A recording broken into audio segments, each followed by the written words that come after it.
আপনারা এই যে ডাকাতদের ধরতে পারছেন এবং দুষ্কৃতী যারা ধরতে পারছেন, এই যে আপনাদের প্রচন্ড অনেক রকম আমাদের ধন্যবাদ। কারণ দেশের এই অবস্থায় আপনারা যে সচেতন আছেন এবং আপনাদের নিজেদের এলাকায় আপনারা প্রোটেকশন দিচ্ছেন, রক্ষা করতেছেন, এইটাতে বোঝা যায় যে আপনাদের দেশপ্রেমের শেষ নাই এবং আপনাদের নিজেদের এলাকার প্রতি যে আপনাদের টান আছে এটা বোঝা যায়। এবং এটাতেই আমাদের এখন দরকার, একতাবদ্ধ হওয়া দরকার, সংঘবদ্ধ হওয়া দরকার। ঠিক আছে, বাংলাদেশ সেনাবাহিনী আপনাদের পাশে আছে এবং আমাদের সর্বরকম সহযোগিতা করার জন্য আমাদের পাশে আছি। আপনাদের যে কোনো রকম বিপদে আমরা এগিয়ে আসবো।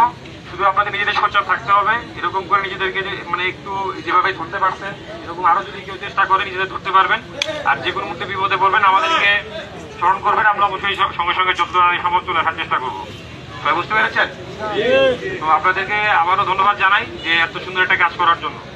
এবং ভবিষ্যতে আপনারা আরো অ্যালার্ট থাকবেন, ঠিক আছে, যাতে লোকজন আর এই ধরনের কোনো চেষ্টা না করার সুযোগ পায় বা সাহস না পায়। ঠিক আছে, এরকম আপনাদের এরকম অ্যালার্ট থাকলেই লোকজন ভয় পেয়ে যাবে আর সাহস পাবে না। আপনাদের জানমাল রক্ষা করার, দেশের জানমাল রক্ষা করার দায়িত্ব আমাদের সবার, বুঝতে পেরেছেন?